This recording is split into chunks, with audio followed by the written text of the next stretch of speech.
مرحبا بكم الناس الكل في بيت الحكمة اللي هي في الحقيقة أكاديمية العلوم والآداب والفنون، نسموها بالعربية مجمع بيت الحكمة، اللي ينتمي لها عدد كبير من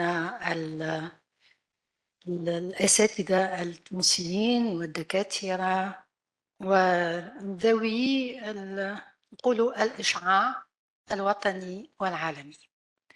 قبل ما نبدأ نقدم الزميل ونقدم الموضوع متاع المحاضرة، جيست باش نرحب بأستاذ حافظ عبد الملك اللي هو رئيس قسم العلوم بمجمع بيت الحكمة. Donc, c'est le directeur du département des sciences mathématiques et naturelles de l'Académie tunisienne des sciences, lettres et arts.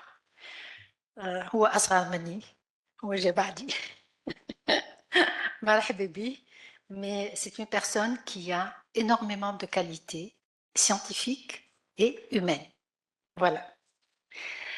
Alors, باش نرجع للفرنسوية خاطر أولا المحاضرة باش تلقى باللغة الفرنسوية، وثانيا احنا عادة المختصين في العلوم عندنا ميول أكثر للغة الفرنسية في الحديث هكا المتواصل، حتى بالعربية نجم، هو حتى دكتور زهير ينجم يحكي لنا بالعربية، أما اختار باش يلقي المحاضرة باللغة الفرنسوية.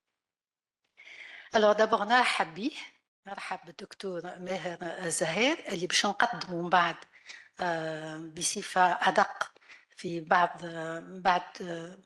بعد دقائق، وباش نبدأ ندخلوا في الموضوع. Alors, à quelle occasion on a proposé cette conférence? C'est à peu près à quelques semaines de l'ouverture officielle des Jeux olympiques et paralympiques de Paris. Le département des mathématiques, département des sciences mathématiques et naturelles de l'Académie tunisienne, que je viens de présenter, vous propose une conférence consacrée à la médecine des sports olympiques. Alors, le titre de la conférence, c'est Olympisme, sciences et performances médicales. Et pour nous en parler, donc, nous avons le plaisir de recevoir le docteur Meher Zahir. Mais en préambule, avant de le présenter, je voudrais rappeler que la médecine de sport est une discipline transversale qui requiert de la part des praticiens des compétences de nombreuses spécialités médicales et chirurgicales, telles que, je vais juste citer quelques exemples, la cardiologie, l'endocrinologie, la pneumologie, la traumatologie, la médecine physique et l'honneur d'avoir avec nous aujourd'hui l'orthodontie. Alors, la prise en charge médicale du sportif de très haut niveau est très importante, tant en curatif qu'en préventif, et on dit souvent que le sportif de haut niveau doit avoir un cœur solide. Et vu, bien sûr, les efforts importants qu'il va déployer. C'est ainsi que plusieurs grandes questions de santé se posent dans la pratique du sport de haut niveau, dont la prévention de la mort subite, et on se rappelle tous le drame qu'on a vécu dans un des matchs de football ici en Tunisie, mais également les pathologies de surcharge de l'appareil locomoteur, la santé mentale et les spécificités gynécologiques de la femme sportive. Parce qu'il n'y a pas que des sportifs, il y a des sportives aussi. Bien sûr, d'autres sujets me viennent à l'esprit, comme les altérations de l'équilibre énergétique chez les athlètes et les particularités de la nutrition. Alors, il y a certains qui disent le régime alimentaire est un mythe, une réalité chez les sportifs, et peut-être que Dr Zeher va nous en dire un petit mot tout à l'heure, ainsi que la lutte contre le dopage et on sait ce qu'a vécu la Tunisie et ce que probablement vivra la Tunisie pendant les prochains Jeux olympiques. Sans oublier, bien sûr, les questions de l'espérance de vie et le bien vieillir des athlètes de haut niveau. Je me rappelle notre collègue Feu Monsef El Gaïd, qui était le directeur de la recherche scientifique au ministère de l'Enseignement supérieur et qui était un très grand sportif au CSS. Il était footballeur et je me rappelle quand on faisait les réunions, il n'arrêtait pas de parler de la souffrance qu'il vit de par les micro-traumatismes qu'il a eus pendant sa vie de sportif. Enfin, d'autres sujets pratiques se posent également, comme la gestion des décalages horaires pour les athlètes qui changent de cadran et les perturbations circadiennes qui sont conséquentes. Alors, que nous apporte la science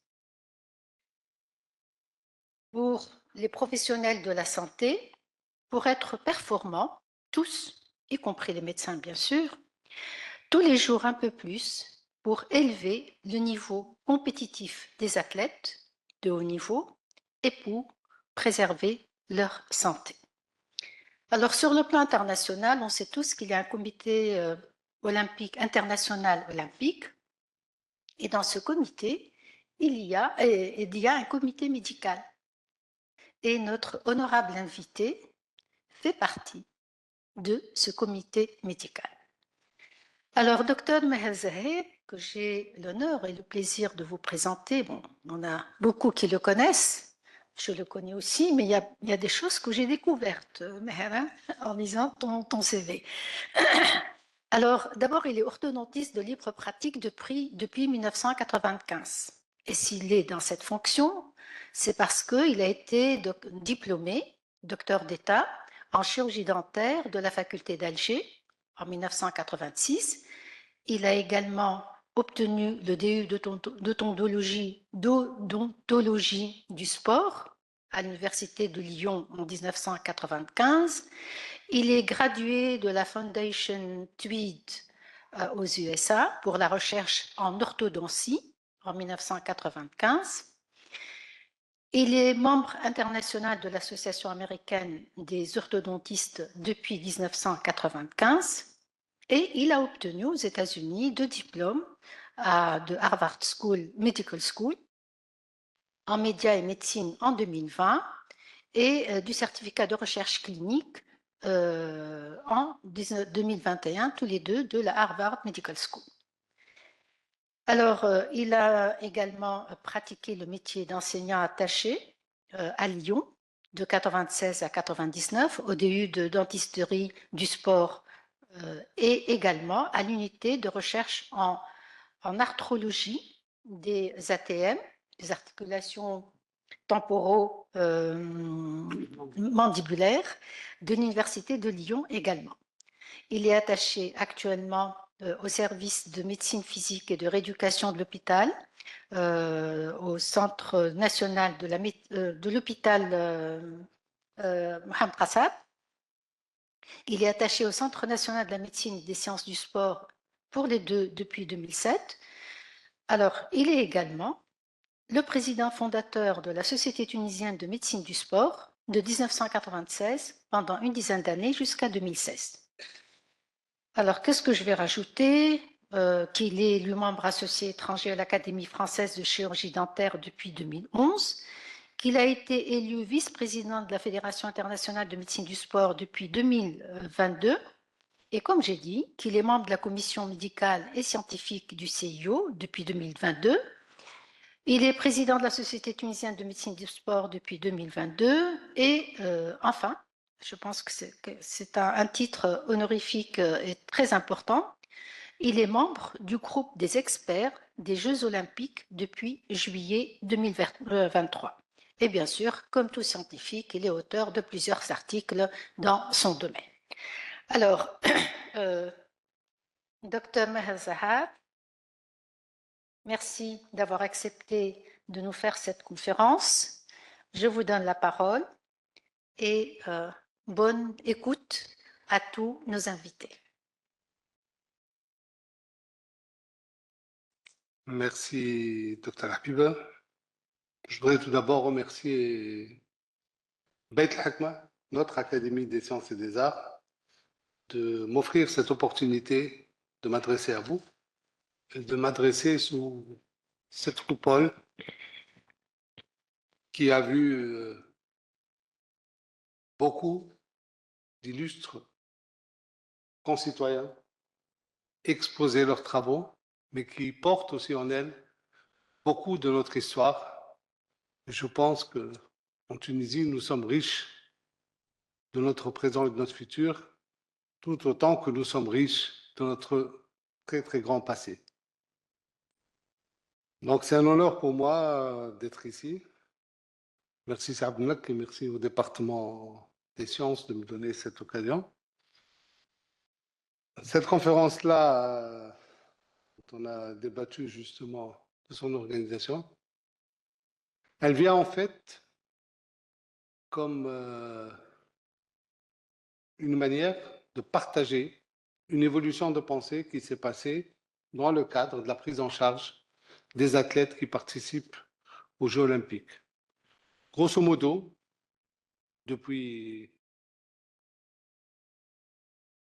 plus de 60-70 ans, le Comité international olympique assure la santé et la préparation des athlètes qui vont participer aux Jeux olympiques. Il l'assure comment? Il l'assure d'abord parce qu'il essaye de mettre à la disposition des comités olympiques nationaux tous les moyens pour préparer les athlètes comme il se doit, mais il l'assure parce qu'il est l'organisateur et le superviseur de la couverture médicale pendant les JO. Et cette mission-là, il ne l'a jamais déléguée. Il délègue l'organisation au pays organisateur, mais sous la supervision du Comité international olympique. Et donc, cette mission-là a évolué à travers le temps pour rester au diapason, comme ils disent eux, de ce qui se fait de mieux à l'échelle internationale. On considère que les athlètes sont des personnes qui ont fait des efforts très très importants pour arriver à cette joute. Je vous rappelle que les Jeux olympiques sont le plus grand événement organisé à l'échelle internationale. Les Jeux olympiques sont, en matière d'organisation, plus larges que l'Assemblée générale de l'ONU, dans la mesure où ils regroupent plus de nations, plus de participants. Et donc, dans ce cadre-là, il y a derrière, il y a toute une machine qui travaille sur la préparation de la couverture médicale, mais sur aussi la recherche dans le cadre médical pour faire en sorte qu'on puisse tirer les conclusions et s'enrichir avec tout ce qui a été fait dans les Jeux précédents, les mettre à la disposition des Jeux suivants et donner aux athlètes le mieux de ce qu'ils puissent se faire. J'ai intitulé ma conférence Olympisme, sciences et performances médicales. Olympisme parce que le concept, la base même de, je pense que la base même, la base même de la réflexion qui se fait au niveau du comité olympique, c'est de mettre tout le monde sur le même pied d'égalité. Celui qui arrive pour concourir pour la médaille d'or et celui qui, dès le départ, sait qu'il n'a aucune chance de concourir pour la médaille d'or. Tout le monde est sur le même pied d'égalité, tout le monde a droit aux mêmes égards et tout le monde a droit à la même prise en charge.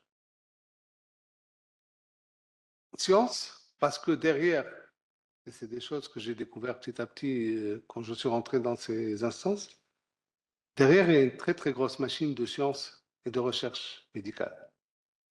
Et performance médicale, parce que, grosso modo, les Jeux olympiques, c'est 10 000 athlètes qui sont ensemble pendant une vingtaine de jours. Proportionnellement, 20 à 25% de ces athlètes-là vont avoir à consulter au moins une fois pendant toute cette période-là.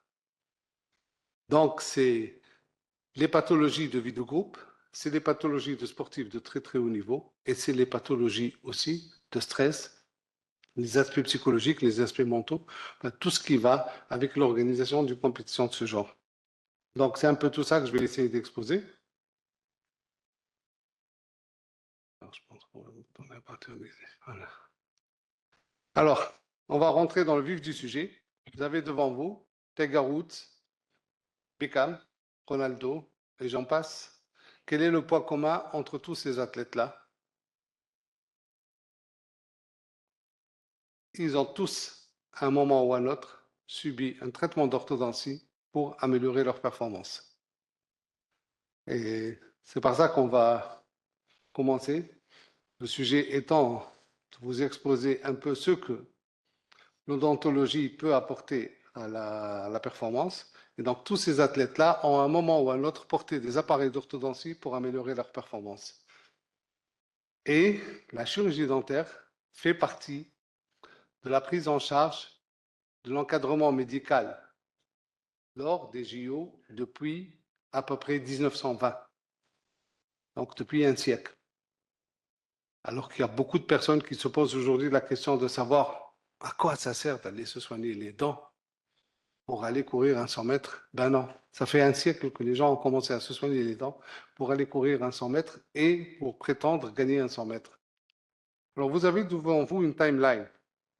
Le médecin du sport est rentré à plein temps dans le football professionnel.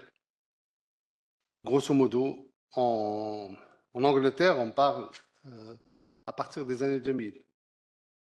L'odontologiste du sport est rentré à plein temps dans le football professionnel anglais à partir d'à peu près 2010. Donc, c'est des spécialités qui sont toutes récentes et c'est des spécialités qui sont devenues full-time, dédiées, consacrées au sport depuis une vingtaine ou 25 ans. Bon, bien sûr, les choses ont évolué. Aujourd'hui, vous avez des directeurs de high performance, vous avez des directeurs de recherche. Vous n'avez pas un médecin, mais vous avez 25 médecins dans un staff d'une équipe de Ligue 1 anglaise ou de Ligue 1 espagnole.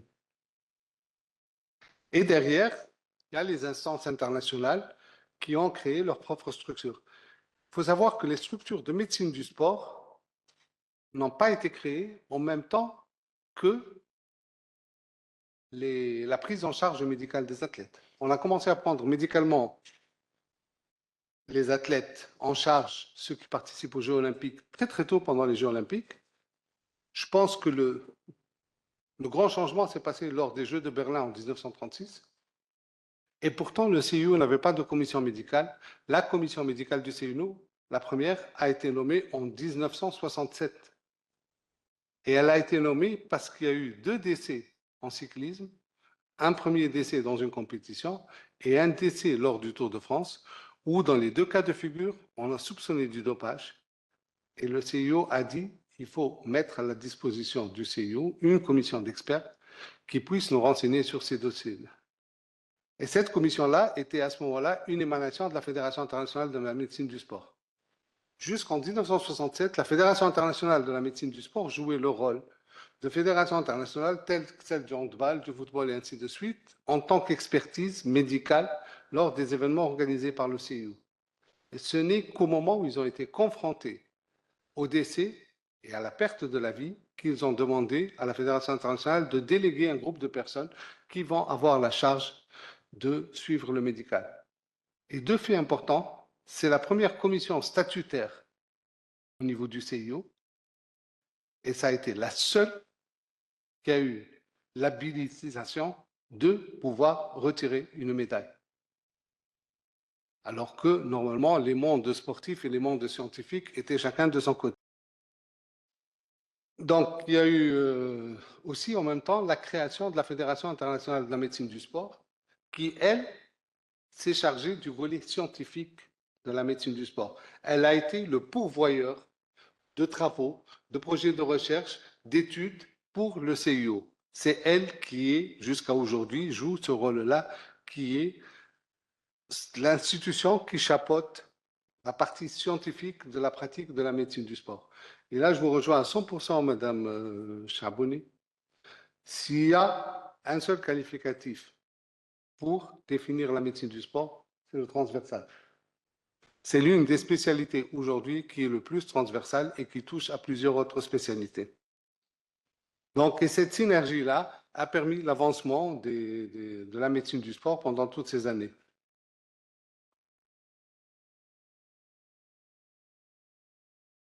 Entre-temps, il y a eu aussi la dentisterie du sport. Alors, la dentisterie du sport, qu'est-ce qui a été à l'origine de son développement? C'est la traumatologie, c'est les sports de combat. On a mis en place des structures de dentisterie du sport parce qu'il y a eu des traumatismes, parce qu'il y a eu des blessures, parce qu'il y a eu des blessures de la face, parce qu'il y a eu des fractures dentaires, parce qu'il y a eu des luxations dentaires. Et comme je l'ai dit au départ, il y a un sacro-saint principe au sein de ces institutions, au sein du CIO essentiellement, c'est que les athlètes doivent arriver en très très bonne santé et repartir en très très bonne santé. C'est ça le principe sacro-saint à partir duquel on organise toutes les activités. Donc il fallait trouver un moyen de mettre en place une structure capable d'éditer des réflexions sur la prévention de ces traumatismes pendant ces compétitions, essentiellement les sports de combat. Ça a été l'odontologie du sport. Elle est là depuis, au niveau du CIO depuis le début des années 1920. Elle est restée. Alors, les premiers jeux où il y a eu un service d'odontologie du sport, et vous allez voir pourquoi on va suivre la réflexion du service d'odontologie du sport, c'est les Jeux de Berlin, toujours, 1936. Et la première fois où des protège-dents individualisés ont été fabriqués aux athlètes, c'est les Jeux de Rome et par la suite Los Angeles. Par la suite, le Comité international olympique a pris à sa charge la fabrication des protège-dents. Donc même les pays qui n'avaient pas les moyens, les athlètes qui n'avaient pas les moyens, arrivaient sur place et le CIO leur pourvoyait le protège-dents de manière individualisée pour les protéger et pour ne pas avoir à subir des traumatismes pendant les compétitions et de rentrer justement avec un traumatisme post-compétitif. Aujourd'hui, l'odontologie du sport n'est plus que de la prévention. Beaucoup d'autres domaines sont rentrés en ça. C'est ce qui a fait que cette dentisterie du sport a évolué vers ce qu'aujourd'hui on appelle, qu'on a appelé justement durant les Jeux de Paris et pour le futur, la médecine orale durant les Jeux et la médecine orobuccale. Et c'est pour ça qu'il y a eu ce changement-là. Nous autres, en Tunisie, nous avons suivi assez tôt. On a créé en 1997 la première société tunisienne de médecine du sport, la seule, l'unique d'ailleurs, qui est la deuxième société en ancienneté de par le monde qui a été créée. Et nous avons organisé en Tunisie le premier congrès mondial d'odontostomatologie du sport en 1998. C'était la première fois qu'un regroupement des chirurgiens dentistes du sport se faisait à l'échelle internationale. Donc on a été là, présent dès le début. Ça nous a permis d'être aussi tout le temps avec le peloton de tête, j'allais dire. La prise en charge des athlètes durant les Jeux est passée d'une prise en charge de blessures, d'accidents pendant la compétition, de préparation durant la compétition, vers une prise en charge plus poussée de prévention et de préparation de la compétition. Aujourd'hui, des pays comme l'Allemagne ont un staff médical, mais un staff de recherche durant les Jeux olympiques. Vous avez des médecins allemands, des spécialistes qui sont présents pendant tous les Jeux, en train d'observer les autres délégations et en train de prendre des notes pour avoir un support pour préparer les prochains Jeux olympiques. Donc, d'une spécialité des premiers secours, on est passé à une spécialité à visée préventive. La médecine du sport a évolué aussi bien comme il faut. Il y a eu des étapes assez importantes. Atlanta, où l'introduction de la technologie moderne a été faite. Tokyo 64, où des équipes médicales dédiées aux sportifs ont été faites. Le suivi du contrôle dopage lors des Jeux olympiques de Moscou en 1980. C'est l'une des premières fois où le suivi du contrôle dopage est fait de manière très percutante. Et à partir des Jeux d'Athènes, l'imagerie médicale par résonance magnétique, l'IRM, donc on mettait à la disposition des athlètes ce qui se fait de mieux en matière de technologie et de progrès de la médecine. Londres a été un point culminant. Londres a essayé de regrouper le meilleur dans toutes les spécialités et de faire en sorte que ça devienne le niveau minimum à pouvoir réaliser pendant des Jeux olympiques, et c'est le référentiel jusqu'à aujourd'hui. Comment la santé orale peut impacter les performances athlétiques? Le système cardiovasculaire, vous en avez parlé, le système respiratoire, les muscles.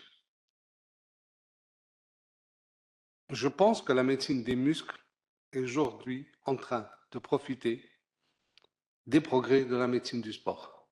Je pense que la médecine du sport a évolué beaucoup plus vite que les autres spécialités médicales dans tout ce qui est suivi des pathologies, mais aussi de la prévention des accidents musculaires. Et la chirurgie dentaire, la médecine orale, est en étroite symbiose avec la médecine musculaire. Les deux sont sur le même système musculaire et les deux ont une synergie mutuelle les uns envers les autres. Et contrairement à ce qu'on puisse penser, la médecine orale ne se limite pas à la cavité buccale. Au contraire, elle s'élargit à tout le corps. Il n'y a pas, je le dis tout le temps, une santé orale, une santé mentale, une santé physique, une santé articulaire, une santé... Non, il y a une seule santé. C'est la santé de l'individu. Et toutes les autres santé ne sont que des paramètres d'une grande équation. À chaque fois qu'il y a une des santé, entre guillemets, qui n'est pas bien, c'est tout l'individu qui n'est pas bien. Ce n'est pas uniquement son système mental qui n'est pas bien. Non, c'est toute la santé. Et c'est là, donc, où on revient à une approche intégrative et où, justement, la santé orale est une partie à part entière de la santé en général. Alors, pour avoir un ordre de grandeur et comprendre qu'est-ce que c'est que l'impact de la santé orale chez les athlètes, 35% des athlètes qui présentent une infection dentaire ont une réduction de la force musculaire. Il y a énormément de travaux publiés de par la planète. Nous en avons aussi pas mal ici fait en Tunisie, que ce soit au niveau du Centre national de médecine du sport, que ce soit au niveau du service de médecine physique et de rééducation dorsale Saïd, que ce soit au niveau d'autres structures, même dans le privé. Les infections dentaires ont un impact sur la force musculaire. Les maladies parodontales. Les maladies parodontales, c'est une spécialité aujourd'hui qui est en train de prendre une ampleur très, très importante. Les maladies parodontales concourent à une augmentation de 28% des blessures musculaires. Or, il faut savoir qu'une blessure musculaire empêche un athlète de terminer les Jeux. Alors qu'une maladie parodontale, on peut la prendre en charge avant les Jeux et faire en sorte que l'athlète arrive en bonne santé parodontale lors de la compétition. Les déséquilibres musculaires sont en grosse partie dus à des troubles de la cavité orale et à des troubles orobuccaux. Et les athlètes porteurs d'atteintes orales et buccales ont un risque accru de 30% d'avoir des douleurs musculaires chroniques. La chronicité, ici, a un autre type d'explication. La chronicité, elle vient de la causalité. La cause est dentaire, elle n'est pas élucidée à temps, elle n'est pas traitée à temps, elle entraîne la chronicité au niveau corporel. Là aussi, et on va le voir tout à l'heure, il y a une question de temporalité quand on parle de pathologie orobuccale. Alors bien sûr, ce qui a été fait au début, ça a été pour prévenir les traumatismes, et ça, c'est quelques images pour prévenir. Il y a eu pendant des années une guerre de clochers entre l'approche européenne et l'approche américaine concernant les protège-dents. Il y avait deux écoles qui se battaient. On est arrivé à faire à certains moments des protège-dents qui comportaient une armature métallique pour essayer d'éviter les traumatismes. Ça, c'est l'approche européenne. Et on avait des protège-dents qui comportaient un épaississement des surfaces de résine. Ça, c'est l'approche américaine. Mais dans la cavité buccale, il n'y a pas que les dents, il n'y a pas que la protection. la spécificité de la cavité buccale, s'il y a une seule phrase à retenir, c'est que c'est la seule partie dans le corps qui relie le côté droit au côté gauche, par l'intermédiaire des articulations temporomandibulaires. Et nous, on a très souvent, moi j'appartiens justement à cette génération d'étudiants à qui on disait que l'os-hyoïde était la boussole du corps. On ne l'avait jamais dans le squelette, dans le laboratoire d'anatomie, l'os-hyoïde, parce qu'il est suspendu à des muscles. Comme on enlève les muscles pour mettre le reste du squelette dans le laboratoire, on n'avait jamais d'os-hyoïde. Il était quelque part dans un tiroir dans le laboratoire d'anatomie. Mais on nous disait, attention, il y a une boussole dans le corps humain, et la boussole, c'est l'os-hyoïde. Or, malheureusement ou heureusement, l'os-hyoïde est suspendu à la mandibule. La vraie boussole, c'est la mandibule, ce n'est pas l'os-hyoïde. Et la partie qui relie le côté droit au côté gauche, c'est la mandibule. Mais à travers les organes dentaires, à travers le système musculaire, à travers justement toute cette cavité orale et sa complexité. Et cette partie-là possède aussi une autre spécificité, c'est qu'elle est en synergie dans le mouvement. On a deux hanches, on a deux épaules, mais on a la capacité de les bouger une par une. On ne peut pas bouger les articulations temporomandibulaires une par une. Elles ne bougent qu'en synergie. Et quand l'une bouge, l'autre est obligé de se déplacer. Très peu, mais elle est obligée de se déplacer. D'où cette synergie dans la matrice musculaire entre le côté droit et le côté gauche, qui fait la spécificité de la cavité buccale, qui fait que l'impact de tout ce qui touche à la cavité buccale peut être très important au niveau de la performance sportive, au niveau de l'équilibre, au niveau de tout ce qui est dynamique du corps humain et tout ce qui est système musculaire. Alors, même très légèrement, mais le côté balançant, le côté qui n'est pas le côté travaillant, bouge en même temps. Ça, c'est quelque chose qui est très important. Et les études montrent que justement, c'est cette latéralité et ce mouvement qui est l'un des mouvements qui use le plus les articulations à la fin de la vie.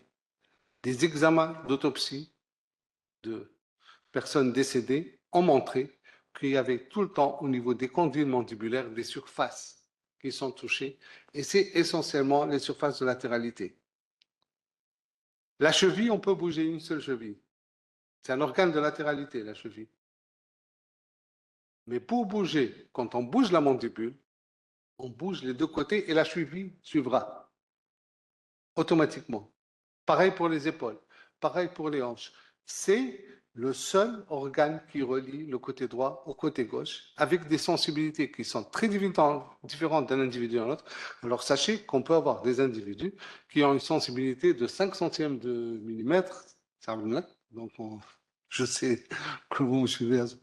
Et 5 centièmes de millimètre, c'est l'épaisseur de papier de cigarette. Il y a des individus qui sont sensibles à ce point. Et ceci se répercute au niveau des articulations temporomandibulaires.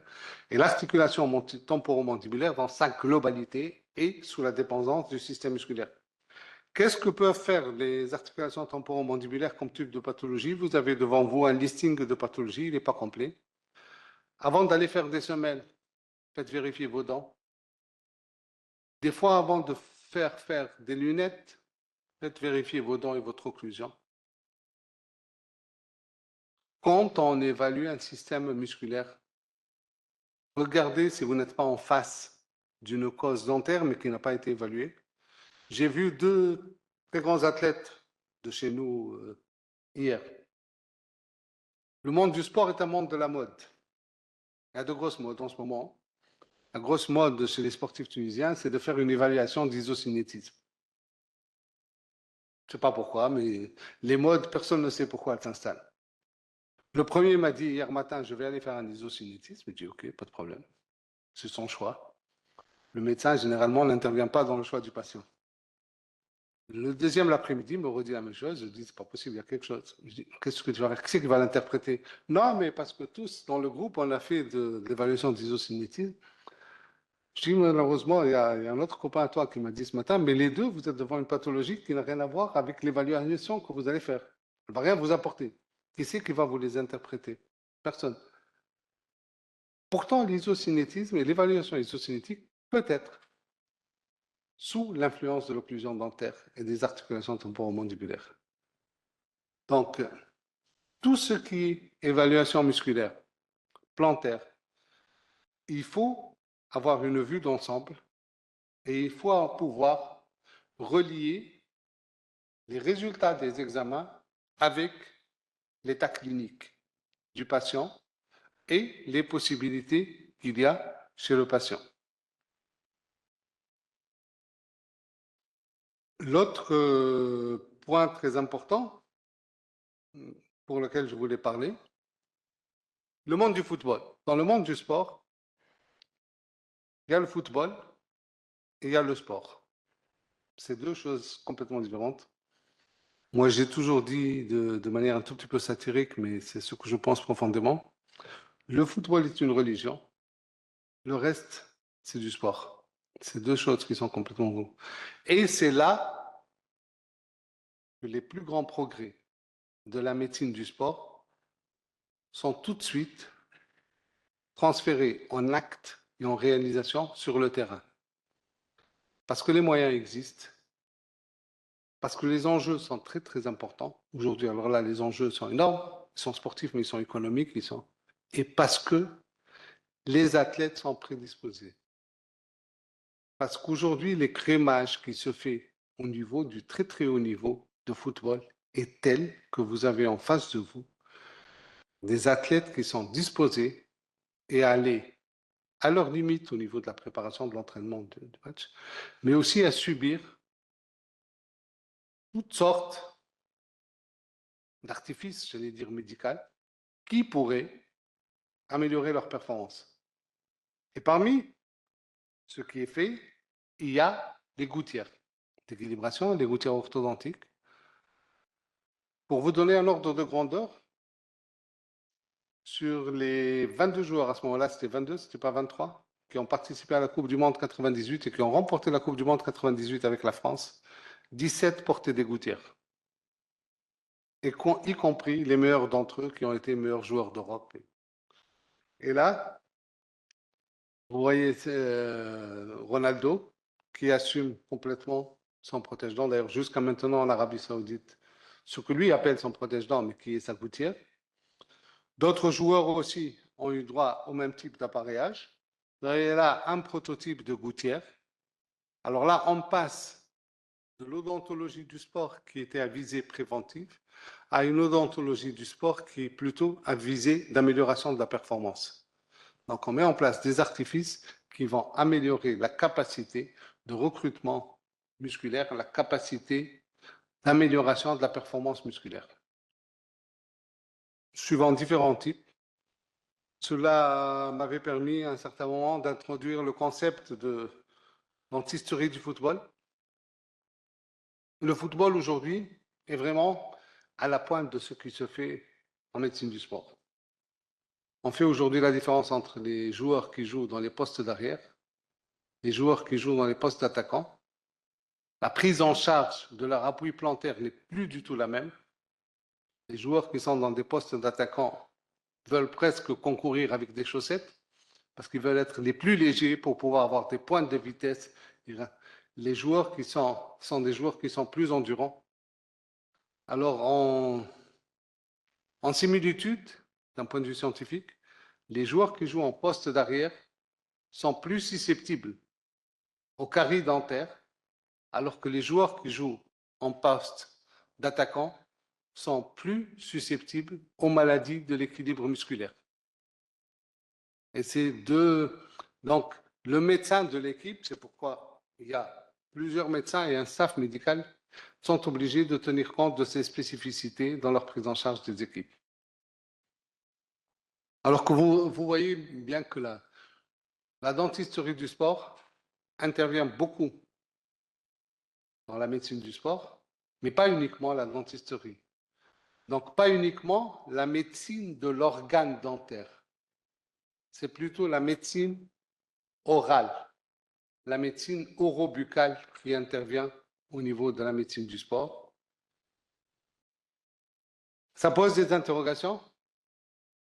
Cette caricature, je la dois au caricaturiste du journal Réalité il y a quelques années qui s'est posé la question de savoir les dents, jusqu'où elles pouvaient aller. Elles sont en rapport avec les yeux, le nez et le reste. Mais ça pose aussi la question d'avoir un staff médical dédié et des thérapies de pointe pour les athlètes de très haut niveau. Vous avez en face de vous une situation, il n'y aura pas beaucoup de situations. C'est une atteinte fémoro-patellaire d'un athlète de très haut niveau tunisien qui devait participer au championnat arabe. L'atteinte fémoro-patellaire, c'est une atteinte du genou. Après plusieurs examens et cliniques, plusieurs évaluations, on est arrivé à la conclusion que la cause était dentaire. Nous allons procéder au traitement des deux dents causales. Au mois d'avril 2016, 15 jours après, l'athlète a remporté le championnat arabe. Alors je le dis toujours, avec une blessure de l'ischio-jambier au championnat en ligue professionnelle en Angleterre coûte 2,6 millions de livres par joueur. Chaque fois qu'il y a un joueur que vous voyez, quand vous regardez un match à la télé, se blesser au niveau des ischio-jambiers, il va coûter 2,6 millions à son club. Mettre en place un odontologiste du sport percutant et efficace coûte beaucoup moins que ça et le gain est énorme.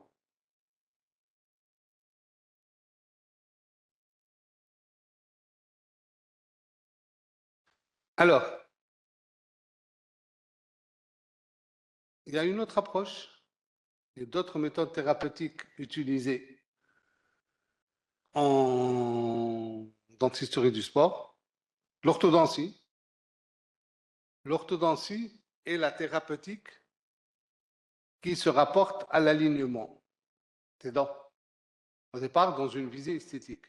Aujourd'hui, l'indication de l'alignement des dents est par rapport à la performance, par rapport à l'équilibre musculaire. Ce n'est plus du tout la même indication. Et ce qui diffère, c'est que nous avons besoin de non seulement aligner les dents pour l'esthétique et pour la performance, mais en plus les aligner par rapport à un équilibre général de la cavité orale. Et les dents, c'est bourré de capteurs. Quand vous poussez une dent vers l'avant, ce n'est pas du tout la même chose que vous poussez une dent vers l'arrière. Quand on vous dit, je vais vous extraire cette dent-là, il y aura l'autre qui va venir prendre sa place, ce n'est pas du tout une évidence. Si votre équilibre de force est dans l'autre sens, l'autre, elle ne se déplacera jamais. Je peux vous dire qu'en connaissance de cause, quand vous avez une dent qui, pour une raison ou une autre, est partie se cacher dans une corticale osseuse, pour mettre en place toutes les forces qu'on a envie de mettre, elle ne vous suivra jamais. Donc les dents, c'est un organe qui est intelligent, c'est un organe qui est là parce que c'est l'ensemble de l'équilibre qui lui permet d'être là. Et c'est justement la compréhension de cet équilibre qui nous permet, à travers les dents, de pouvoir mettre en place les thérapeutiques appropriées. Jean-Marc Retrouvé, l'ancien chef de service d'orthodontie à la faculté de McGill au Canada, a essayé de résumer le dentaire par des équations mathématiques. Ça vous dit quelque chose? Donc, c'est sûr que l'intelligence artificielle va nous rendre de grands services, mais ça ne sera pas encore demain. Ça ne sera pas encore demain. Voilà ce que subit une prémolaire du bas en force, uniquement en position de repos. Oui, vecteurs de force, qui appartiennent à 4 groupes musculaires. En position de repos, pas en position de fonction. En position de fonction, vous avez beaucoup d'autres facteurs qui vont rentrer en ligne de compte. Alors pendant très longtemps, on a essayé de regarder pas uniquement en odontologie, mais dans beaucoup de spécialités médicales. Le corps suivant un ensemble de 3 plans. Moi, je me rappelle avoir assisté à des staffs, à des examens où on vous disait il est projeté vers l'avant, il a la tête qui est projetée vers l'avant, il a la tête qui est projetée vers l'arrière, mais personne ne parlait de tridimensionnel. Et puis, il y a eu le scanner, il y a eu le tridimensionnel, et on a compris que le corps était tridimensionnel. Et le tridimensionnel, ce n'est pas la succession de 3 plans. Le tridimensionnel, c'est 3 plans mixés. Quand on déplace dans un plan, il y a sûrement une composante qui se déplace dans un autre plan. Ce n'est pas on va vers le haut, on va vers l'avant, on va vers le côté. Non, c'est la combinaison de tous ces 3 mouvements-là. Et donc en orthodontie, pendant très longtemps, on a fait de l'analyse qui était bidimensionnelle. C'était valable à ce moment-là. Ce n'est pas du tout valable aujourd'hui pour le monde du sport, parce que le monde du sport est tridimensionnel. Les joueurs qui jouent en mouvement, qui jouent en vrille, qui jouent en rotation sont beaucoup plus nombreux que les joueurs qui jouent sur des plans. Et donc, on a évolué vers une orthodontie tridimensionnelle qui nous a permis de pouvoir évaluer par rapport à la compétition et par rapport à l'effort et à la performance. Et donc, les analyses de profil, les analyses des radiographies panoramiques ne sont plus d'actualité. Aujourd'hui, on parle d'analyse tridimensionnelle et l'une des améliorations que nous avons introduites lors des JO de Paris, c'est que les athlètes seront suivis obligatoirement en analyse tridimensionnelle. Donc, il n'y aura pas d'examen radiologique de la cavité orale sur un plan, il n'y aura que des examens radiologiques dans les 3 sens de l'espace. Et la deuxième chose qu'il faut prendre en considération, c'est le degré de sensibilité. Je vous montre là, parce que c'est très expressif. Vous voyez là où il y a la flèche? Vous voyez juste le bout de dent qui touche celle du haut. C'est ça ce qui a déréglé cette athlète. C'est une athlète de chez nous. C'est uniquement cette petite pointe qui a déréglé notre athlète. Et le corps humain peut être sensible à des quantités infiniment petites. C'est individualisé. On n'est pas tous de la même manière. Une petite rotation, comme vous voyez à ce niveau-là, d'une prémolaire que vous voyez sur votre image sur le côté droit, donc de chez vous, peut être à l'origine de gros troubles, de très gros troubles. Parlez tout à l'heure de la capacité de relier le côté gauche au côté droit, de l'articulation temporomandibulaire. Un autre problème qui peut être à l'origine de troubles. Quand vous avez sur une surface dentaire, là où il y a la flèche, une partie de la surface dentaire qui a disparu, il y a derrière tout ça une cause. Il y a une raison. Le corps humain ne fait pas disparaître la pointe d'une canine comme ça, parce qu'il y a une raison, parce que dans la dynamique, elle ne pouvait pas être fonctionnelle. Donc là, c'est une athlète de très haut niveau qui avait un déséquilibre de chez nous et qui le montre au niveau de sa radiographie. Et regardez, les athlètes très très souvent viennent d'un milieu défavorisé. Beaucoup d'entre eux ont eu droit à des extractions très tôt pendant leur jeunesse. Les impacts d'extraction peuvent être très mauvais pour l'équilibration musculaire et pour l'équilibre des athlètes. Alors c'est un système qui est complexe. Vous avez les muscles, vous avez l'organe dentaire, vous avez les neurorécepteurs, vous avez la conjonction des rapports de tout ça entre eux, et tout ça va donner le système orobuccal. Comment il fonctionne? Pour certaines pathologies, il fonctionne par récurrence. Une carie dentaire, on connaît tous les paliers d'évolution. On sait qu'à partir d'un certain palier, on ne pourra pas rattraper beaucoup de choses. C'est pour ça qu'on est dans l'obligation, dans le monde du sport de haute performance, d'aller traiter très en amont, d'aller traiter en préventif. Pour l'équilibre musculaire, on est dans le matriciel. Il y a énormément de muscles qui rentrent en jeu dans la situation d'équilibre et il faut rattraper cet équilibre mais il faut aussi laisser le temps à la matrice pour qu'elle se reprenne, qu'elle se rééquilibre à l'intérieur d'elle-même. Pour tout ce qui est correction physiologique, les athlètes pendant leur croissance, on est dans le linéaire. Et le linéaire nécessite un suivi. Aujourd'hui, ce qui a changé au niveau des Jeux olympiques, c'est qu'il n'y avait pas les Jeux olympiques de la jeunesse avant. Il y a aujourd'hui les Jeux olympiques de la jeunesse et le CIO considère qu'il a l'obligation de faire le suivi entre les athlètes qui ont participé aux Jeux olympiques de la jeunesse jusqu'à ce qu'ils arrivent aux Jeux olympiques des seniors. Mais dans les systèmes complexes, il y a aussi le chaotique. Et c'est pourquoi les athlètes ont droit à des staffs médicaux très percutants, parce qu'il y a des moments où vous ne savez pas du tout comment les choses peuvent évoluer.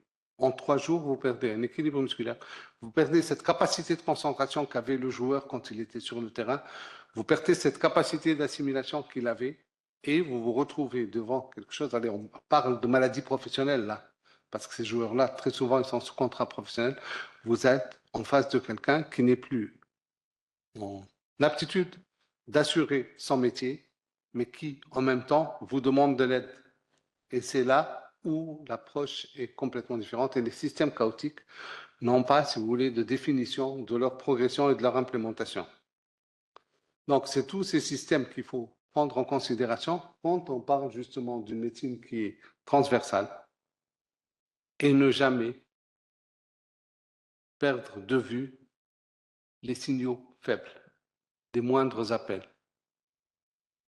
Vous, comme moi, quand on fait notre sport de tous les jours, dès qu'on ressent la moindre douleur, c'est à ce moment-là qu'il faut aller consulter.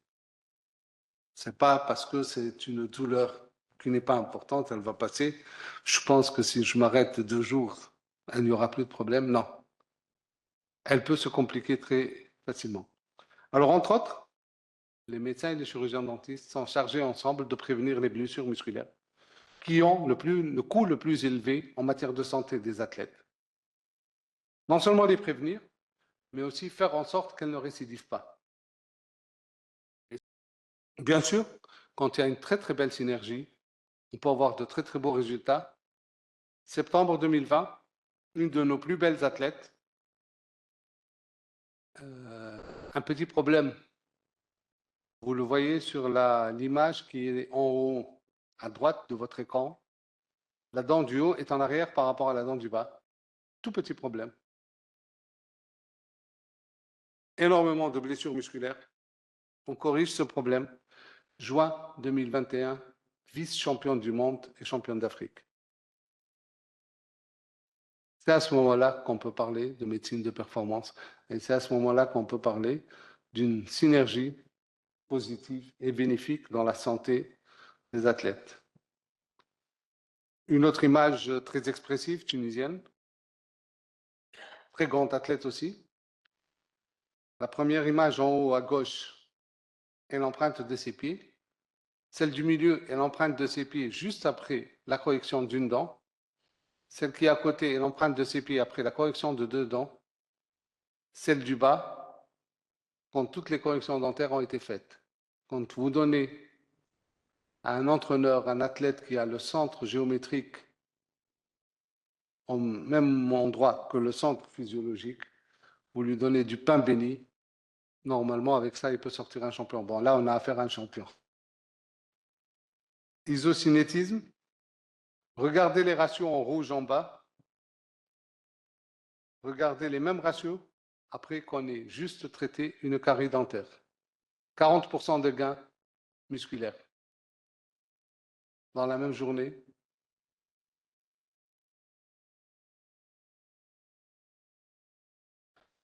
Il y a aussi les maladies parodontales, les troubles des articulations justement, les bruxismes qui sont mixtes chez les athlètes. Il y a des bruxismes qui sont physiologiques, il y a des bruxismes qui viennent du stress.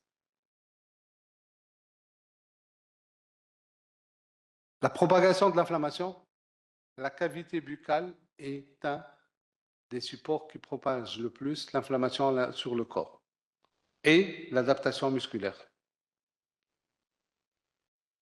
Le corps est décomposé en chaînes musculaires.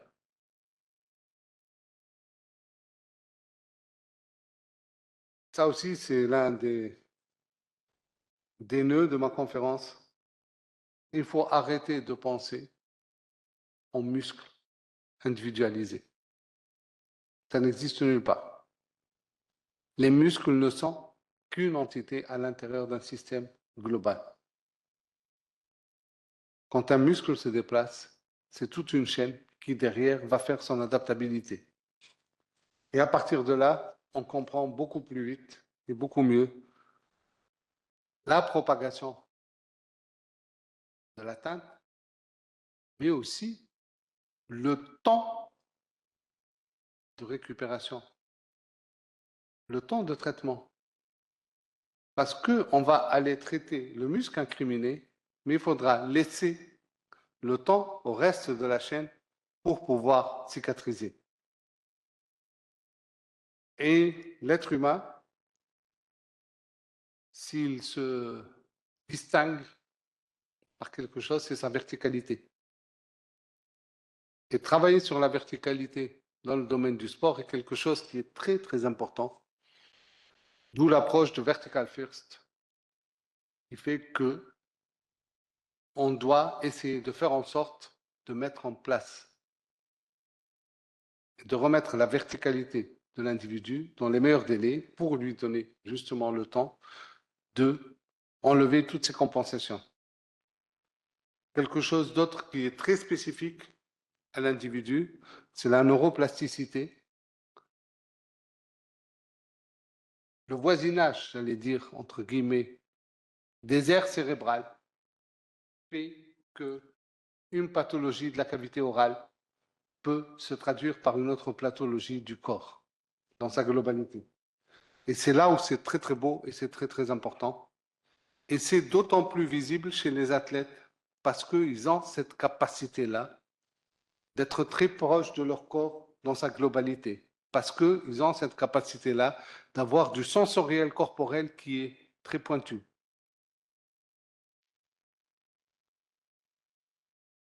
Alors tout à l'heure, je vous ai montré une slide.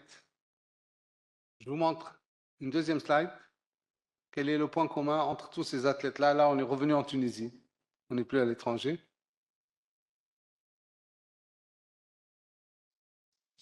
Remporter des médailles. Ils sont tous très beaux et ils ont remporté de très beaux titres. Là, on est tout à fait d'accord. Qui ne peut pas participer aux Jeux olympiques. Il y en a un qui ne va pas participer aux Jeux olympiques, bien vu. Ils ont tous, à un moment ou à l'autre, suivi un traitement d'orthodontie. Et c'est le traitement d'orthodontie qui leur a permis de remporter ces médailles. Donc, nous avons aussi notre partie de l'histoire écrite en odontologie du sport.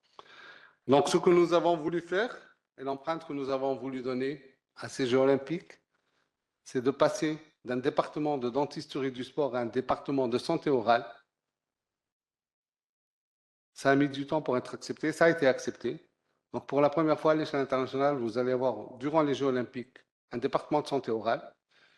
Des actions ont été faites pour que les athlètes soient pris en charge au niveau de leur santé orale avant les JO, que pendant les JO, on ne gérera que les situations d'urgence. Pour la première fois, les athlètes auront à prendre avec eux leur data buccale, donc ils pourront ramener leur radiographie, leur enregistrement dans leur téléphone. En cas de besoin, on pourra reproduire les thérapeutiques dont ils ont besoin, les mêmes que celles qu'ils ont reçues chez eux. Donc, on ne pourra pas, à aucun moment, dire que les thérapeutiques odontologiques auront eu une intervention sur la performance de ces athlètes-là. Donc, on a mis en place au niveau du CIO un diaporama qui est ici, devant vous, destiné aux ceux qui vont encadrer les athlètes. Les protège-dents seront toujours fabriqués durant les Jeux, mais pour la première fois, pendant ces Jeux, les boxeurs seront dotés de protège-dents équipés de capteurs qui vont calculer les impacts de force et la qualité des mouvements et de la protection durant le combat. Et on pourra avoir, au-delà des analyses médicales, des analyses tridimensionnelles technologiques qui vont nous permettre de comprendre les traumatismes que reçoivent les athlètes pendant les Jeux olympiques. Beaucoup de prévention, beaucoup de campagnes de prévention a été faite. Remporter des médailles passe obligatoirement par un très bon sourire. Les athlètes auront droit à de l'imagerie tridimensionnelle obligatoirement. Et les athlètes auront droit à des enregistrements digitaux à chaque fois que cela sera nécessaire. On est exactement dans le switch entre la prise en charge médicale traditionnelle et la prise en charge médicale tout digitale qui sera faite lors des Jeux olympiques de Los Angeles dans 4 ans. On a essayé d'introduire un peu plus de progrès pour que les choses soient faites comme ça. Et en même temps que par l'intermédiaire du CIO, la campagne pour le nouveau département de la santé orale se passe exactement le même jour aujourd'hui à Tunis que le jour où elle a été lancée par le CIO, à savoir ce matin. Vous allez retrouver les mêmes images sur le site du CIO. Donc ça aussi, ça nous permet d'être. Alors la médecine du sport, c'est une médecine d'équipe, même pour ceux qui jouent un sport individuel. Et là, vous avez devant vous un sportif, que moi j'apprécie beaucoup, qui parle d'une médecine d'équipe, même si d'un sport d'équipe, même si son sport qu'il pratique est un sport individuel. Ce qui est en train de changer, c'est qu'il n'y a plus une hiérarchisation dans la victoire et dans la performance. Tout le monde dit pourquoi pas moi. Et donc on est en face d'athlètes qui sont tout le temps en overload, qui sont tout le temps dans les niveaux supérieurs de leur potentiel. Ça demandera à ce que la médecine du sport puisse, elle aussi, être au niveau supérieur de la couverture médicale de ces athlètes-là. Qu'est-ce qu'on a introduit pour cette évolution au sein du CIO? Je garde bien sûr l'image de Hans, qui me paraît être le porte-drapeau du sport tunisien, toutes catégories confondues, avec tout ce qu'elle a fait pour le sport tunisien. On a évolué sur la thérapie dentaire. On a évolué sur la médecine intégrative, dans la mesure où les blessures musculaires vont tout de suite aussi demander une couverture dentaire.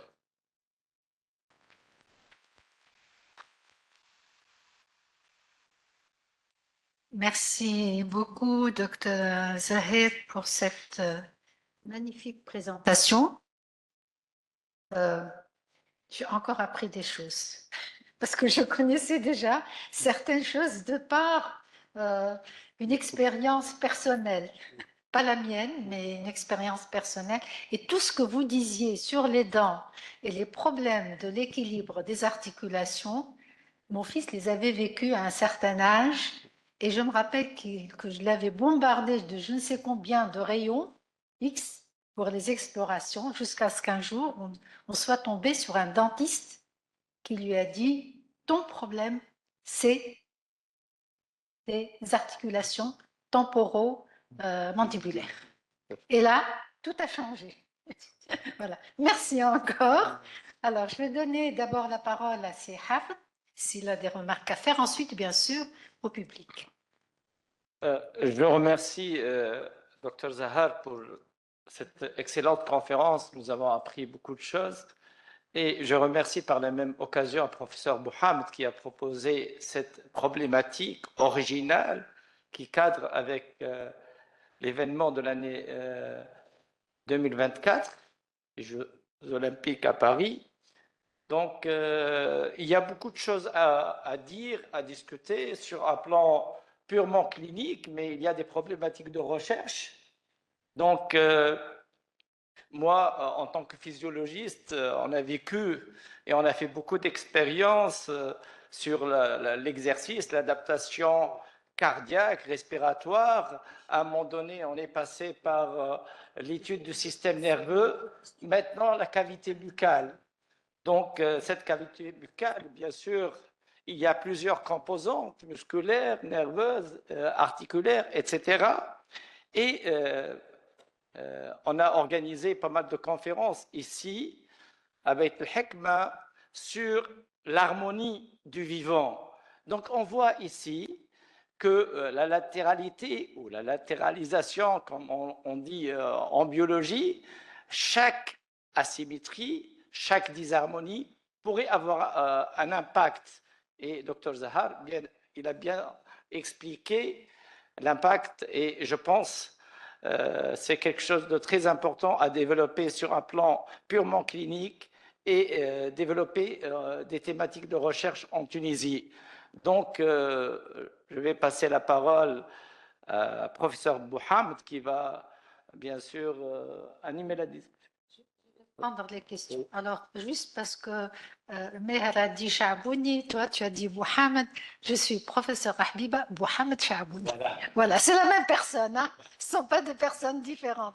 Et c'est le problème des femmes. Est-ce que je peux avoir une feuille? Alors, Dr Zahal va bientôt nous rejoindre. Il est allé juste donner une très courte interview à la télévision nationale. Une feuille, s'il vous plaît. Juste le temps pour moi de lister les parties, enfin les intervenants. Et puis, si je peux avoir la question, comme ça, on facilitera le travail au docteur Zahar. Bien, vous me donnez tout simplement le nom. Oui, monsieur. Alors, c'est Hatem. Est-ce que vous voulez donner votre question ou... Pardon, merci. Ma question entre dans le cadre de cette proximité que Dr Zahar a décrite entre la médecine, les médecins, le corps médical, la science d'une manière générale et les sportifs de haut niveau. Je pose cette question en relation avec une information que j'ai lue ce matin où des footballeurs sont en train en l'intention des footballeurs en l'intention d'intenter un procès contre la FIFA pour avoir créé, établi cette nouvelle Coupe du Monde des clubs. Et je voulais savoir, enfin, l'un des arguments qu'ils présentent était justement l'accroissement de la pression sur les joueurs par la multiplication des compétitions, évidemment, qui entraîne également un accroissement assez élevé des matchs et donc évidemment de la pression sur le côté engagement, mais aussi sur le côté physique et le côté évidemment santé. Il s'agit là de professionnels et ma question était de savoir si il y a une concertation entre les instances sportives et décisionnelles, par exemple de la FIFA, et le cadre général médical ou scientifique pour essayer d'avoir une opinion concernant, par exemple, ce cas précis ou d'autres cas similaires où il y a une augmentation, disons, de la compétition et qui va avoir certainement un impact sur le côté santé des sportifs. Merci. Merci. Je vais juste vous résumer la question très rapidement de Sihat Maatalla. C'est à propos donc de l'information qu'il a eue ce matin sur le problème des footballeurs qui veulent intenter un procès contre la FIFA à cause de ces nouvelles organisations des clubs. Voilà. Qui va... Le nombre de matchs, évidemment, la pression sur les footballeurs, évidemment, un impact sur le côté physique et d'engagement. Et la question était de savoir s'il y a une concertation entre les instances décisionnelles, par exemple, de la FIFA, et les instances médicales ou scientifiques pour essayer d'avoir leur opinion avant de prendre une décision concernant, par exemple, comme celle-ci, de créer une nouvelle compétition sportive.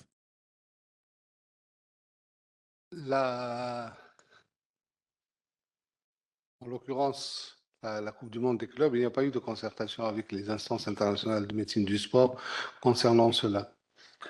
Le point de vue qui est en train d'être défendu par la FIFA est le fait que, de toute façon, moi, j'ai augmenté le nombre de joueurs. Grosso modo, on avait droit à 13 joueurs par match. Aujourd'hui, on a droit à 16 joueurs par match. Donc, on a réduit le temps de jeu pour les athlètes et on a essayé de mettre à la disposition. Il semblerait qu'ils seraient même disposés à aller un tout petit peu plus loin. Le point de vue qui est défendu par le club, c'est qu'on ne peut pas entretenir de la même manière un effectif de 13 avec un effectif de 16 et de 17. Il y a un coût économique et ce coût économique, il demande à ce que ce soit la FIFA qui le prend en charge.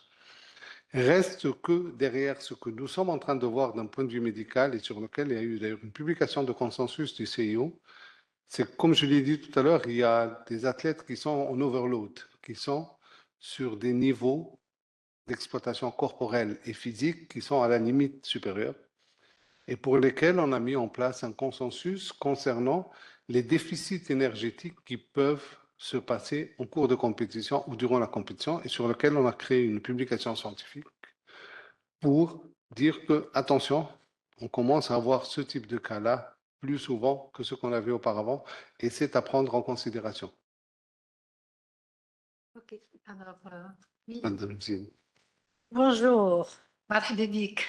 Bonjour, professeur Charbouni. Bonjour, docteur Zahar. Bonjour, chers amis. Je suis très heureuse d'être parmi vous aujourd'hui. Moi, je vais aborder, on est très content de collaborer avec docteur Zahar depuis plusieurs années à l'Institut Qassab et au Centre médico-sportif. Mais Beit al-Hakma, pour moi, c'était aussi les rencontres autour du handicap, du conseil génétique, professeur Charbouni. Et donc, moi, je dois aussi penser à nos athlètes handicapés. Ah, Qui, olympique. voilà, et qui malheureusement, et je pense que c'est un petit appel peut-être que je profite pour lancer, parce que vraiment, ils ont beaucoup de difficultés pour accéder aux soins dentaires. Et c'est vrai que notre pays s'est beaucoup engagé pour les personnes handicapées, mais je peux vous affirmer que c'est un vrai parcours du combattant quand nous essayons de trouver un service de dentisterie publique et même parfois privé qui soit accessible à une personne à mobilité réduite. Et même les soins sont souvent délicats. Parfois, c'est vrai qu'on a certains confrères qui abordent avec difficulté ces personnes aux mouvements anormaux. Et Dieu sait s'ils ont besoin de ces soins dentaires pour eux aussi améliorer leur performance sportive. Et donc, c'est peut-être qu'on peut profiter, parce que là, le challenge est très court, hein. On est même en train de les voir et d'essayer de pallier à certains de leurs carences basiques, biologiques et tout. Mais je pense qu'on doit déjà préparer pour dans 4 ans, essayer de trouver, d'identifier un réseau, et on fait un appel à vous aussi, mais puisque vous faites partie de cette commission. Vraiment, on doit essayer de trouver un réseau pour améliorer, faciliter l'accès aux soins et vraiment la possibilité aux soins, parce que vraiment, je suis sûre qu'on améliorerait beaucoup leur performance et ils sont de nous ramener beaucoup de médailles. Et Inch'Allah qu'ils en amèneront encore cet été pour les Jeux paralympiques. Mais en tout cas, on a découvert des choses formidables avec Dr Zahar. Les sportifs eux-mêmes sont très étonnés quand on leur dit « Mais pourquoi vous me posez la question? Pourquoi vous regardez mes yeux ?» Parce qu'on travaille aussi avec les déséquilibres visuels, l'orthopsie. Et on espère vraiment qu'au centre médico-sportif, on pourra faire cette analyse multifactorielle, parce que même aussi avec certains travaux qu'on a fait avec les orthoptistes, quelques séances de rééducation visuelle, même chez certains sportifs en aviron, ont permis d'améliorer leur performance. Donc chez le sportif, on doit tout voir, le pied, les dents, la langue, les yeux. C'est vraiment, comme vous l'avez dit, c'est tout un ensemble et chaque petite chose peut très facilement se déséquilibrer. Mais ce n'est pas facile à faire accepter aux gens. C'est vraiment une façon nouvelle, je pense, et ça s'étend après dans toutes nos populations. Merci encore.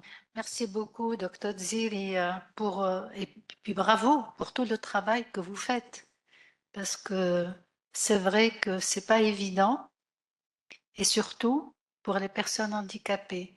Je sais qu'il y avait eu, il y a un certain temps, la création du comité paralympique, parce que l'une de mes proches parentes était l'une des fondatrices, et que ça avait très bien marché au départ, mais qu'actuellement,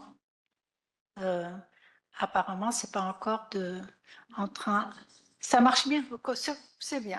Ça marche, mais c'est insuffisant. C'est insuffisant. D'accord. Je pense que enfin, si je vous rejoins à 100% sur quelque chose, professeur Zili, c'est que mettre en ligne de mire l'échéance de 2028 de Los Angeles est ce qu'il y a de plus primordial en ce moment, parce que sinon, on va se retrouver aussi toujours dans la même situation 6 mois avant, essayer de colmater ce qui est encore colmatable. Et cela dépend, parce qu'après, quand on est sur des délais qui sont très courts, il y a des moments où on n'arrive pas du tout. Enfin, moi, je me rappelle avoir vu une athlète qui, par la suite, a été vice-champion du monde, qui est, je pense, aujourd'hui qualifiée pour la 5e fois pour les Jeux Olympiques. Donc, c'est une des athlètes les plus capées tunisiennes. Je l'ai vue lors d'une des Jeux Olympiques,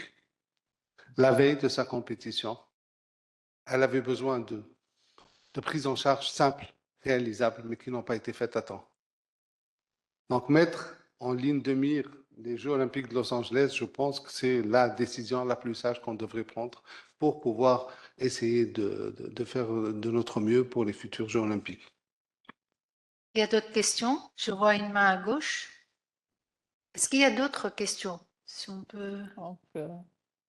Ah, après, d'accord. Non, c'est pour voir à peu près le nombre de questions pour regrouper. Allez-y, monsieur. نحب نشكر ساعة دار الحكمة على الاستضافة هذه، نشكر الدكتور زهار على المحاضرة القائمة.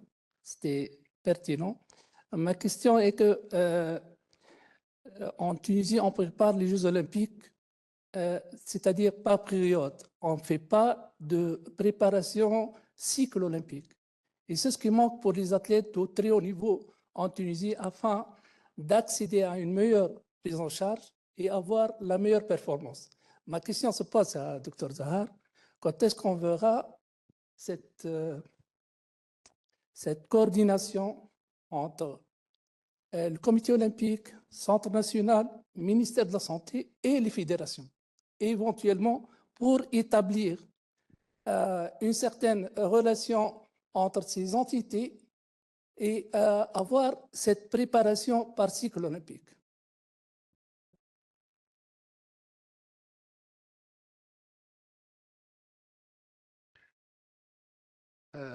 Quand est-ce qu'on pourra avoir cette coordination? Je ne serai pas capable de vous répondre. Mais par contre, ce que je peux vous répondre, c'est que cette coordination est totalement souhaitée.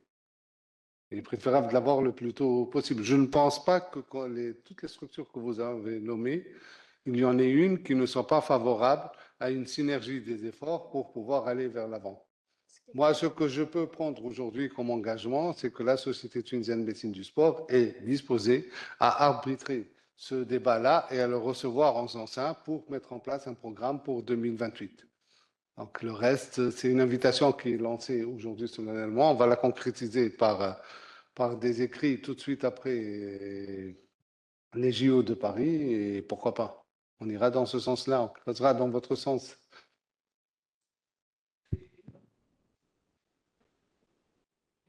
C'est-à-dire que lorsqu'on a une manifestation de cette ampleur et qu'on est dans les Jeux Olympiques, c'est-à-dire 2024, il faut qu'il y ait une évaluation afin qu'on puisse préparer les 2028 tout en se basant, c'est-à-dire on va évaluer tout ce qui est performance sportive, on va évaluer la prise en charge, c'est-à-dire tout ce que vous avez énoncé lors de votre présentation, afin d'avoir une idée claire en 2028, quelle stratégie opter pour avoir une meilleure prise en charge et des performances plus grandes que celles qu'on a maintenant.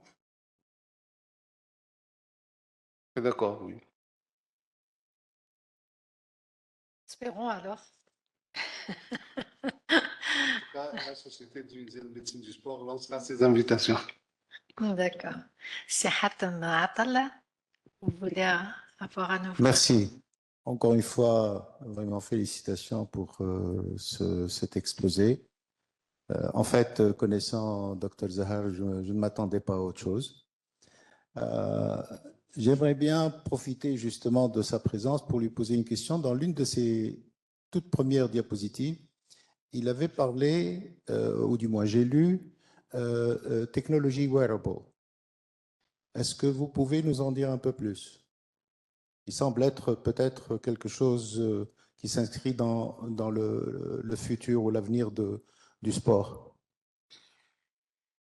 Tout à fait.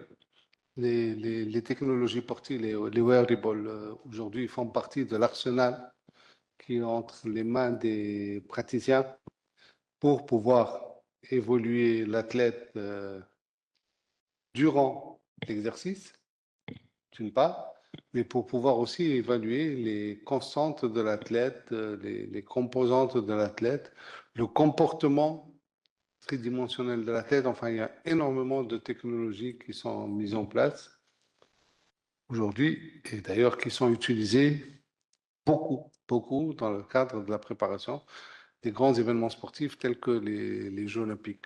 Comme je vous ai dit, comme je l'ai dit à la fin de mon exposé, aujourd'hui, ça reste encore l'apanage de certains pays et de certains staffs. Je suis sûr que c'est les derniers Jeux où ça sera comme ça. Ça va être à la disposition de tout le monde. Et c'est ça ce qui va changer. C'est que même l'athlète qui, sur le papier, n'est pas prêt pour être sur le podium, il va se dire que si moi, je mets à ma disposition les mêmes conditions que celui qui est habitué à remporter la médaille, j'aurai plus de chances de pouvoir être sur le podium. Donc, les athlètes auront droit au wearable. Si vous voulez, ce type de technologie va se vulgariser. Il n'y aura plus une et deux et trois firmes. Aujourd'hui, par exemple, quand vous allez voir la finale des 100 mètres, sachez que, mis à part les athlètes américains, qui eux sont dans un autre groupe, mais c'est exactement la même chose. Les athlètes européens que vous allez voir en finale des 100 mètres se préparent pratiquement tous au niveau de l'appui podal sur le même centre qui est en Espagne, qui fait les évaluations tridimensionnelles de l'appui podal. C'est les mêmes équipes qui les prennent en charge, c'est les mêmes systèmes, c'est le même détail qui est pris en charge, c'est la même technologie qui est faite. Après, elle est individualisée. Et le wearable, entre autres, nous permet d'aller justement vers cette médecine individualisée qui est le futur de la médecine du sport. On va aller vers une médecine transversale, mais individualisée, où on va répondre à chaque athlète en fonction de ses constantes, en fonction de ses capacités physiques, en fonction de son potentiel, en fonction du sport qu'il pratique, pour apporter ce qui pourrait être nécessaire pour réaliser la performance. C'est les GPS. Cet arsenal, Oui. Là, les GPS permettent de calculer les distances parcourues sur le terrain. Suivant les systèmes, il y a tout. Ils permettent de calculer les accélérations, ils permettent de calculer les distances parcourues. Certains, d'autres ont des capteurs qui sont des capteurs cutanés qui permettent de calculer certains.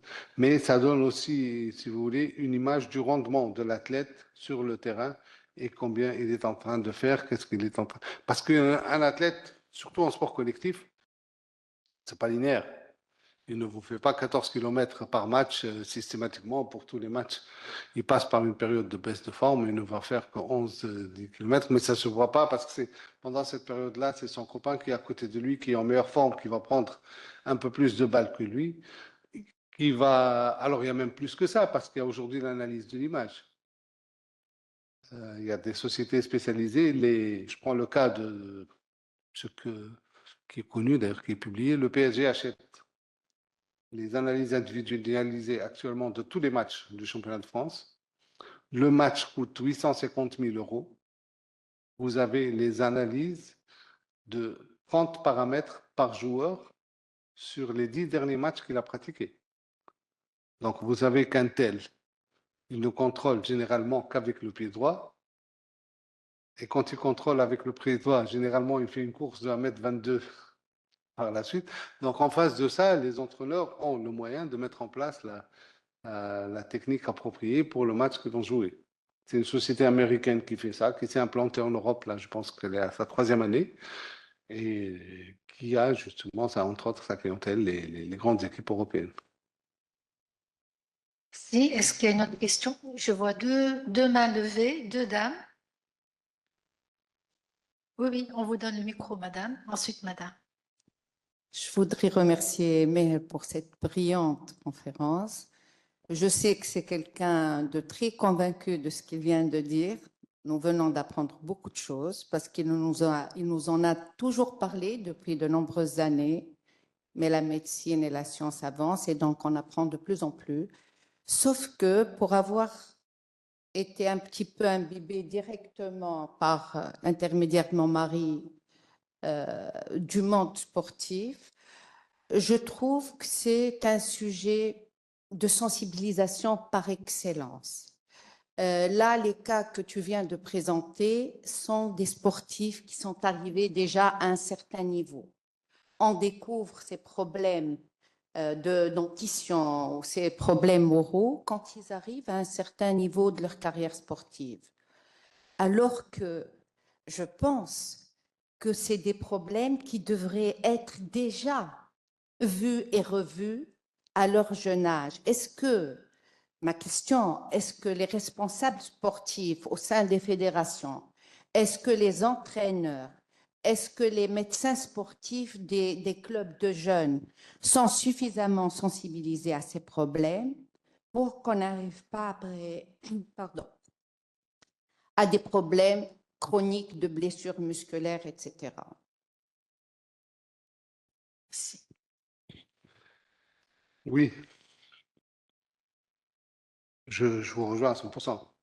Encore que, franchement, moi, le propos de ma conférence, c'était de dire voilà comment l'odontologie dans la prise en charge des athlètes olympiques est en train de changer. Bon, comme bon Tunisien qui se respecte, comme nous sommes tous faits grosso modo de la même manière, on revient tout de suite à notre petit héros et à notre... Oui, oui, il y a beaucoup de choses à faire. Moi, je pense, j'ai une conviction profonde. C'est qu'aujourd'hui, on est dans une phase intermédiaire. On a besoin aussi de formation. On a besoin de beaucoup plus de médecins du sport. Si nous voulons aller plus loin, parce que même si aujourd'hui, les médecins des fédérations ont la volonté de mettre en place un programme de suivi des jeunes athlètes, il n'y a pas beaucoup de médecins du sport sur la place publique. Moi, je pense que la première décision à prendre, c'est au moins de doubler la capacité de formation des médecins du sport au niveau des facultés de médecine de Tunisie. Mettre au moins un médecin du sport à la disposition de chaque direction régionale pour aller justement dans votre sens, pour pouvoir prendre en charge les jeunes athlètes en formation. Alors, les jeunes athlètes en formation, c'est de la prévention qu'on fait pour après, mais c'est surtout de la mise en situation physiologique pour un développement harmonieux. Et c'est quand on arrive à ce développement harmonieux qu'on arrive plus tard à réaliser des performances d'un autre niveau. Nous voyons toujours, moi aussi, enfin tout le monde, tous les gens qui travaillent, nous voyons toujours des séquelles de formation en Tunisie. À chaque fois qu'on voit un athlète, on voit ça. Nous ne voyons que ça. Même les meilleurs d'entre eux, nous voyons des potentiels qui sont exponentiels. Il y a un très, très beau potentiel de pratique sportive en Tunisie. Ça ne fait pas l'ombre d'un doute. Mais il y a aussi des séquelles de formation dans leur globalité, y compris le médical, ce que vous venez de dire. Quand j'ai fait tout à l'heure allusion aux extractions dentaires, on n'enlève pas une dent ou une molaire chez un athlète de haut niveau quand il a 14 ans avec cette facilité-là. Les répercussions sont énormes. On réfléchit par deux fois, on essaie de le mettre à sa disposition les meilleures conditions pour... C'est juste une remarque, parce que vous dites on n'enlève pas une dent chez un athlète. Est-ce qu'on enlève un dent chez un gamin de 14 ans? Non, c'est pareil. Voilà, c'est pareil pour tout, c'est ça. Mais pour rester dans le sujet justement dans lequel on est, donc oui, bien sûr, bien sûr. Et je suis sûr que derrière, on pourra réaliser un autre palier de performance. Moi, j'en suis complètement convaincu. Merci. Bravo Meher pour la présentation. De toute façon, nous travaillons ensemble. Je m'appelle Monia Belkhiria, je suis médecin. Je travaille au Centre national de médecine et sciences du sport avec Meher, docteur Dzir et toute l'équipe ensemble. Je vais un peu résumer les interventions des différents intervenants.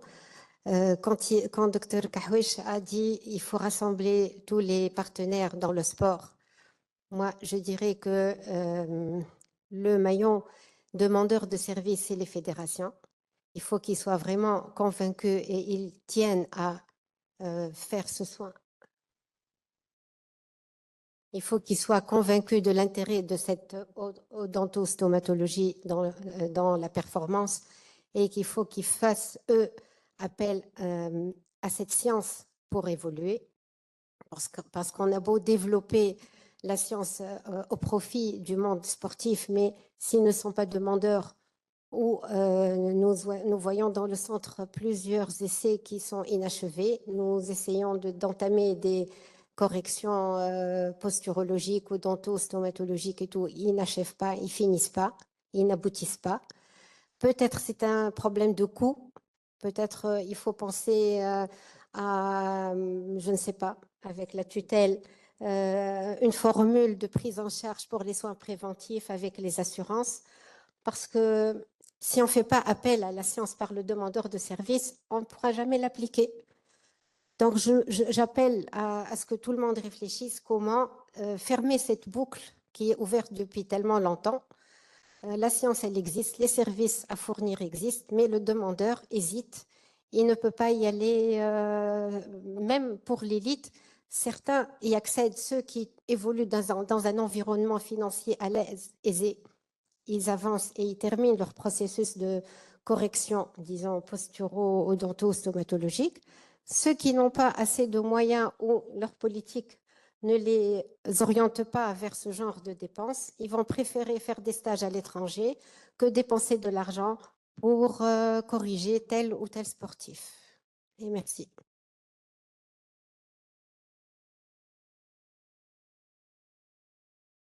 Ah, moi, je n'ai pas de réponse, je ne suis pas du domaine. Mais par contre, j'ai une question.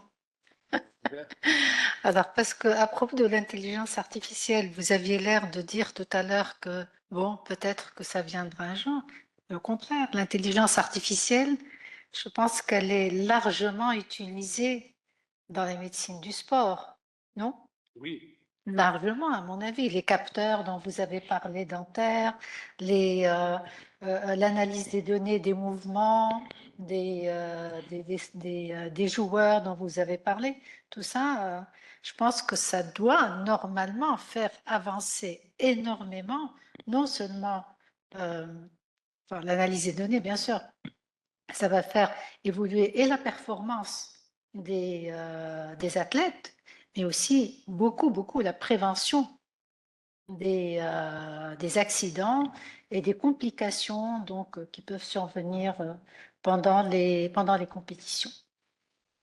Ne pensez-vous pas? Oui, tout à fait, tout à fait. L'intelligence artificielle, bien sûr, elle est énormément utilisée. Alors, il y a deux grands domaines aujourd'hui où l'intelligence artificielle est en train d'être utilisée. C'est la préparation mentale, à partir de l'imagerie virtuelle, où actuellement, tous les athlètes que vous allez voir devant vous dans quelques semaines pendant les Jeux olympiques, ils ont déjà dans leur écurie la piste du stade olympique de Paris qui est enregistrée. Ils ont la préparation mentale du 100 mètres. Il sait exactement combien il va courir de pas. Il va arriver à tel pas au niveau de la ligne d'arrivée. S'il fait un départ qui n'est pas bon, il sera obligé de faire un pas supplémentaire. S'il fait... Donc tout ça, ils le font pendant le sommet, pendant la journée, pendant tout ce que et tout est très très bien. Moi, là où j'ai tout à l'heure regardé, c'est dans le système chaotique. Pourra mettre en place toute l'intelligence artificielle dans les systèmes prédéfinis, génératifs, pour lesquels nous allons fournir de la donnée. Et la donnée va nous permettre de mettre en place des solutions, mais des systèmes imprévisibles, les systèmes chaotiques. Et tous les gens qui travaillent dans la médecine du sport vous diront que c'est quelque chose à laquelle on est très souvent confronté. Vous êtes en train de travailler, vous êtes en face d'un athlète, vous faites tout ce qu'il faut pour être préparé, il arrive le jour J, il n'est pas là. Vous n'avez en face de vous rien à pouvoir faire. Quand on est dans notre médecine traditionnelle, on réajuste notre pathologie, on demande à ce qu'il ait une surveillance particulière. On fait, quand on est en médecine du sport, pas ni l'avantage ni l'inconvénient. On travaille à échéance. ce qui n'est pas le cas en médecine traditionnelle. Donc, quand on loupe l'échéance, on loupe le reste du programme. Et ça, sur les systèmes chaotiques, pour le moment, l'intelligence artificielle, l'intelligence générique, l'intelligence n'a pas encore trouvé de solution pour répondre à ces situations-là. Et il y aura toujours en face de ces situations-là des individus qui seront posés de prendre les décisions qu'ils jugeront les plus adéquates à ce moment-là. Merci beaucoup, Dr Zahir. Merci pour la conférence. On va vous retenir encore 10 minutes, si vous permettez. On va remercier Dr Zahir, mais je vais redonner la parole à mon directeur du département, Dr Hafez Abdelmak. Je pense que vous avez une question et vous allez clore, s'il vous plaît, parce que je sais qu'il y a le personnel qui attend, parce qu'on vous invite à une petite réception à côté, et le personnel doit partir, et on pourra discuter encore pendant la réception, si vous permettez. D'accord?